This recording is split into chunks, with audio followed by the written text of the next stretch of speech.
اللہ فرماتے ہیں مومنین کامیاب ہو گئے. ہمارے ہاں دولت اور شہرت والے کامیاب ہو گئے. صحت، دولت، شہرت، تین قسم کے لوگ ہمارے ہاں کیا کہلاتے ہیں؟ کامیاب. قد افلح المؤمنون، اللہ کی نظر میں صرف وہ لوگ کامیاب ہیں جو مومن ہیں. مومن سے مراد اللہ پر، اس کے پیغمبروں پر اور اس کی آسمانی کتابوں پر اور آخرت کے دن پر ایمان رکھتے ہیں. آمنت باللہ وملائکتہ وکتبہ ورسلہ والیوم الآخر والقدر خیرہ وشرہ من اللہ تعالی والبعث بعد الموت، جس کو ایمان مفصل کہا جاتا ہے. تو اللہ نے کیا فرمایا؟ قد افلح المؤمنون. یہ مومنون کو واضح کرنا ضروری تھا نا، کہ اللہ فرماتے ہیں کامیابی کی سب سے پہلی شرط کیا ہے؟ ایمان. اور ایمان کا مطلب کیا ہے؟ ایمان مفصل. اس میں نہ اہل حدیث کا اختلاف، نہ دیوبندیوں کا، نہ بریلویوں کا، نہ حنفیوں کا، نہ شافیوں کا. تو اتفاقی چیز ہے، اور وہ اسلام میں داخلے کے لیے وہی کافی ہے. تبھی جب بھی کوئی غیر مسلم مسلمان ہوتا ہے تو ہم اس کو وہی پڑھاتے ہیں. آمنت باللہ وملائکتہ، میں اللہ پر ایمان لایا، اس کے فرشتوں پر، وکتبہ، اس کی کتابوں پر. آمنت باللہ وملائکتہ وکتبہ ورسلہ، اس کے تمام پیغمبروں پر، والیوم الآخر والقدر والیوم الآخر، اور آخرت کے دن پر، موت کے بعد دوبارہ زندگی ہوگی. اور اس میں ختم نبوت بھی شامل کر لیں. شروع میں علماء نے اس لیے شامل نہیں کیا کہ یہ تو ایسا اجماعی عقیدہ تھا کہ 2 اور 2 4 کی طرح نا، کچھ چیزیں ایسی ہوتی ہیں جو واضح ہوتی ہیں، لیکن اب چونکہ قادیانیوں نے ایک لفڑا ڈال دیا ہے تو ختم نبوت پر ایمان بھی غیر مسلم کو کہلوانا چاہیے کہ میں محمد صلی اللہ علیہ وسلم کو آخری نبی مانتا ہوں. اسی طرح عذاب قبر کا عقیدہ، یہ بھی قرآن سے ثابت ہے، حدیث سے ثابت ہے. اور والقدر خیرہ وشرہ من اللہ تعالی، اچھی اور بری تقدیر دونوں کس کی طرف سے ہیں؟ اللہ کے. جو کچھ ہو رہا ہے پہلے سے طے شدہ ہے. وہ کوئی غم پہنچا، حدیث میں آتا ہو نہیں سکتا تھا کہ یہ غم نہ پہنچے. کوئی خوشی پہنچی ہے، ہو نہیں سکتا تھا کہ نہ پہنچے. یہ ہو کہ جو بھی ہو رہا ہے وہ ہو کے رہنا تھا. سمجھتے ہو؟ تو کامیابی کی پہلی شرط یہ والا ایمان ہے. سمجھتے ہو؟ آگے اللہ فرماتے ہیں دوسری کامیابی کی علامت الذین هم فی صلاتهم خاشعون. ایمان کے بعد سب سے پہلے کیا ہے؟ اچھا، ایمان میں توحید بھی ہے، اللہ پر ایمان. قرآن کہتا ہے وما یؤمن اکثرهم باللہ الا وهم مشرکون. بہت سے لوگ اللہ پر ایمان لے کر آتے ہیں، ساتھ میں شرک بھی کر رہے ہو.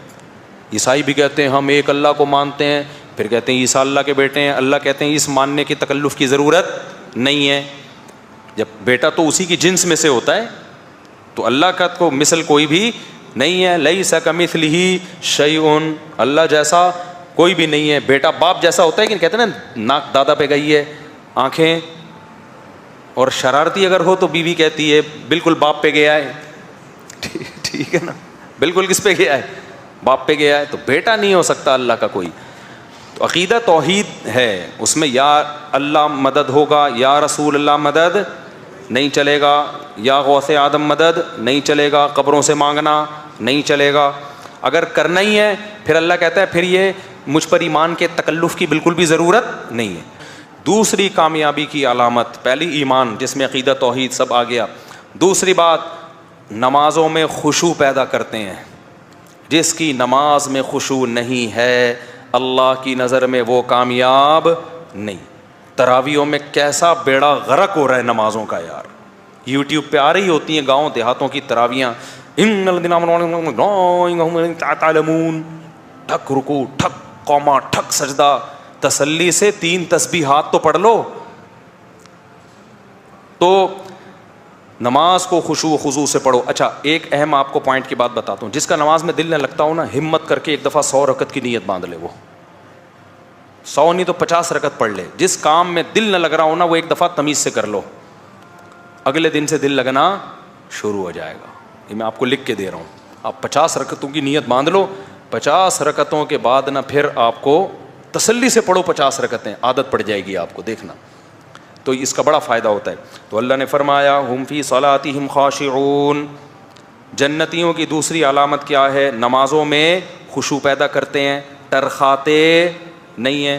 تراویح میں رکوع میں تسلی سے 3 دفعہ سبحان ربی العظیم قومے میں جانے کے بعد تسلی سے ربنا لک الحمد، بہتر ہے تھوڑی لمبی دعا پڑھ لو، ربنا لک الحمد حمدا کثیرا طیبا مبارکا فی، اس سے کم از کم کچھ دیر تو اسٹے ہوگا نا، ورنہ یوں ٹھڑک کر کے اٹھتے ہیں بس تھڑک کر کے سردے میں ڈائپ لگانے کی فکر ہوتی ہے. تو تسلی سے کم 3 دفعہ امام کو چاہیے تسلی سے تسبیح پڑھے. سردے میں بھی 2 سردوں کے درمیان تھوڑا سا بیٹھے دعا پڑھ لے، اللہم اغفر لی وارحمنی وہادنی وارزقنی واجبرنی وارفعنی، یہ دعا سنت سے ثابت ہے. 2 سردوں کے درمیان یہ دعا پڑھ لے گا نا تو ایک دم ٹھک کر کے دوسرا سردہ نہیں ہوگا. مجھے تو بہت وحشت ہوتی ہے کسی ایسے امام کے پیچھے کھڑے ہو جاؤں نا جو یوں یوں یوں یوں کر رہا ہے. اب چھوڑ دے، اس سے بہتر ہے آدمی آرام سے بیٹھ کے چائے پیے گھر جا کے. تو ٹرخا کیوں رہا ہے؟ اس سے عادت خراب ہوتی ہے، باقی نمازیں بھی پھر ایسے ہی ہو جاتی ہیں. تو اس کا خوب خیال کریں. آگے اللہ فرماتے ہیں والذین هم عن اللغو معرضون، ایمان والے جو کامیاب ہو گئے یہ وہ لوگ ہیں جو لغویات سے اعراض کرتے ہیں. لغویات کسے کہتے ہیں؟ ہر وہ کام جس کا نہ دین میں کوئی فائدہ اور نہ دنیا کا کوئی فائدہ، ایویں ہی بیٹھا ہوا ہے بس ایویں ٹائم پاس کرنے کے لیے کوئی تلاش کر رہا ہے. ہم تو حیران ہے یار، ٹائم ہم سے رک نہیں رہا. روک لیں کسی طریقے سے ٹائم پاس نہ ہو، اور دنیا کہہ رہی ہے ٹائم کو کیا کرو، پاس کرو. جب انسان دین پر چلتا ہے نا تو اس کی یہ تمنا ہوتی ہے کاش جو زمانہ میں نے بے دینی میں گزار دیا نا وہ مجھے دوبارہ مل جائے، میں کہاں پہنچ جاؤں. اب کتنے لوگ میں نے دیکھے ہیں 40 سال میں توبہ کی، کہتے ہیں یار بہت دیر سے توبہ کی، بڑا نقصان ہو گیا. ہم چاہتے ہیں ہم دوبارہ پرانی زندگی میں جائیں، اس وقت توبہ کریں تو اس 20 سال میں کیا کچھ کر لیتے ہیں. تو ایسے تمام چیزوں سے اپنے آپ کو بچاؤ جس کا نہ دین میں کوئی فائدہ نہ دنیا میں. اس کا مطلب یہ نہیں کہ کھیل کود چھوڑ دو، کسی حد تک کھیل کود ہنسی مذاق میں دلچسپی لینا یہ بھی ہماری مینٹلی ہیلتھ کے لیے ضروری ہے. جو صوفی بن کے بیٹھ جاتے ہیں نا اور کھیل کود ہنسی مذاق چھوڑ دیتے ہیں، سب سے پہلا ان پہ پتہ ہے کیا وبال آتا ہے؟ تکبر پیدا ہو جاتا ہے ان کے اندر، ایک وقار، اور وہ ہر وقت ایسے اپنی وہ ایک پرسنالٹی بنا لیتے ہیں. وہ پرسنالٹی ان کی کھوپڑی کو کیا کر دیتی ہے؟ آؤٹ. تو تھوڑا سا ہنستا بولتا اچھلتا کودتا، کبھی کبھار گٹر کے ڈھکن پہ بھی بیٹھ جایا کرو کبھی کبھار. نارمل لائف والا آدمی کیا ہوتا ہے؟ مینٹلی ہیلدی ہوتا ہے. اور جو پھوں پھاں لگا کے رکھتا ہے نا ہر وقت، وہ اوپر سے کیا ہو جاتا ہے؟ وہ جیسے ہارر مووی ہوتی ہے نا وہ ایسا بن جاتا ہے. کوئی ہارر مووی دیکھ لو یا اس کو دیکھ لو ایک ہی بات ہے. ہر وقت بعض لوگ ایسے ہر وقت ایسے نا غصے میں بیٹھے رہتے ہیں. تو کچھ ہماری سوسائٹی میں ہوتے ہیں کچھ اس طرح کے لوگ جو ہر وقت منہ پہ ان کے کیا بجے ہوئے ہیں؟ 12، ناک پہ مکھی بیٹھی رہتی ہے ہر وقت. تو اللہ کو ایسا آدمی پسند نہیں ہے. تو ہاں، تو میں نے بتایا وہ کھیل جو آپ کی مینٹلی ہیلتھ یا جسمانی ہیلتھ کے لیے ضروری ہے وہ لغویات میں داخل ہے ہی نہیں. تبھی حدیث میں آتا ہے ہر کھیل باطل ہے سوائے 3 کھیلوں کے، ہر کھیل باطل ہے سوائے 3 کھیلوں کے. خوب سمجھ لو یہ مسئلہ. جب بھی حدیث میں آتا ہے نا 3 چیزوں کے 4 چیزوں کے، تو اس سے عدد مراد نہیں ہوتا. یہ صرف آپ کو یاد کرانے کے لیے کہ جو بھی ان 3 جیسے ہوں گے وہ بھی اسی میں داخل ہیں. تو ان 3 کھیلوں میں نبی نے گھڑ سواری، تیر اندازی اور اپنی زوجہ کے ساتھ ملاعبہ، گپ شپ لگانا، باتیں کرنا. بیوی کے ساتھ بیٹھ کے ٹائم ویسٹ بھی کرو گے نا گپ شپ میں تو اللہ کی نظر میں وہ ویسٹنگ میں شمار نہیں ہوگا. کیونکہ تعلق بڑھتا ہے. بیگم سے کیا آدمی بیٹھ کے کیا ایسی باتیں کرے؟ پھٹا ہو جائے گا. وہ پی ٹی آئی کی نکلی، آپ جے یو آئی کے نکلے، کیا خیال ہے؟ تو ادھر ادھر کی پھینکے گا، لمبی لمبی بیٹھ کے باتیں کرے گا. تو آگے ہم چلتے ہیں. اللہ تعالیٰ فرماتے ہیں والذین هم للزکاۃ فاعلون، زکوٰۃ ادا کرتے ہیں. والذین هم لفروجہم، زکوٰۃ میں ہر طرح کے صدقے خیرات بھی آ گئی، ایک سائن ہے. آگے اللہ فرماتے ہیں کامیاب لوگوں کی علامتیں والذین هم لفروجہم حافظون. یہ بڑا مشکل حکم ہے بھائی. فرمایا اپنی شرمگاہوں کی حفاظت کرتے ہیں. شرمگاہ کی حفاظت میں آنکھ بھی داخل ہے. بری نیت سے کسی نامحرم کو دیکھنا، اس کی باتوں سے دلچسپی لینا، سننا، اس کو ہاتھ لگانا، ہاتھ سے لذت حاصل کرنا، یہ تمام چیزیں والذین هم لفروجہم میں شامل. اسلام میں اور سیکولرزم میں فرق یہ ہے کہ سیکولرزم سب کچھ حلال کرتا ہے. تبھی آپ کو پتہ ہے گوروں میں شادی شدہ آدمی اگر کہیں زنا کر لینا تو بیوی کو کچھ جرمانہ دینا پڑتا ہے اس کو کہ بیگم کو اس نے ایکچولی کیا پہنچائی ہے؟ تکلیف. اور بیوی کر لے تو 50 روپے جرمانہ دے گی اپنے شوہر کو. اسلام میں ایسا نہیں ہے بھائی. اسلام نے بہت سخت حکم رکھا ہے. آگے سورہ نور آ رہی ہے کہ اگر زنا کی حد تک معاملہ پہنچ گیا ہے, اللہ کہتے ہیں زانی مرد اور زانی عورت کو پکڑ کے چوک پہ لا کے 100 کوڑے مارو, اور کوڑے مارتے ہوئے تمہیں ان پہ ترس, نرمی نہیں آنی چاہیے, نرمی نہیں آنی چاہیے. بہت شدید جرم ہے اسلام میں زنا. اور زنا کی طرف جو چیزیں لے جاتی ہیں وہ نظر, سننا, اس سے دوستیاں لگانا, باتوں میں دلچسپی لینا, یہ تمام چیزیں آپ کو کہاں لے کے جاتی ہیں؟ زنا. تو یہ تمام چیزیں بھی اللہ نے کیا کر دی؟ حرام. اب اللہ فرماتے ہیں کامیاب ہونا چاہتے ہو نمازوں میں خشوع پیدا کرنا پڑے گا, لغویات سے اعراض کرنا پڑے گا, زکوٰۃ اور صدقوں کو فوکس کرنا پڑے گا, اور اپنی شرمگاہوں کی حفاظت کرنی پڑے گی. یہ مرد کے لیے بھی ہے, عورت کے لیے بھی. الا علی ازواجہم, زوج کا لفظ شوہر پر بھی اطلاق ہوتا ہے, بیوی پر بھی, سوائے میاں بیوی. اسلام نے آپ کے لیے اپنی خواہش پوری کرنے کا راستہ آپ کی بیوی کے سوا کوئی بھی نہیں. پہلے باندیاں بھی تھی, باندیوں کا سیٹ اپ ختم ہو گیا ہے, اور اب آ نہیں سکتا باندیوں کا سیٹ اپ, اس ماحول میں نہیں آ سکتا. ہاں دوبارہ امام مہدی آئے ہوں, جنگیں ونگے ہوں, پھر اب ہر تھوڑے دن میں لوگ امام مہدی تلاش کریں گے, دیکھنا. چلو آگے چلتے ہیں ہم. فرمایا الا علی ازواجہم, سوائے اپنی بیویوں کے, اپنی شرمگاہوں کی حفاظت کرتے ہیں, خواہش پوری نہیں کرتے سوائے بیویوں کے. فإنہم غیر ملومین, فرمایا یہ لوگ قابل ملامت نہیں ہیں جو بیویوں کے پاس جاتے ہیں. اچھا آگے چلتے ہیں ہم جلدی سے.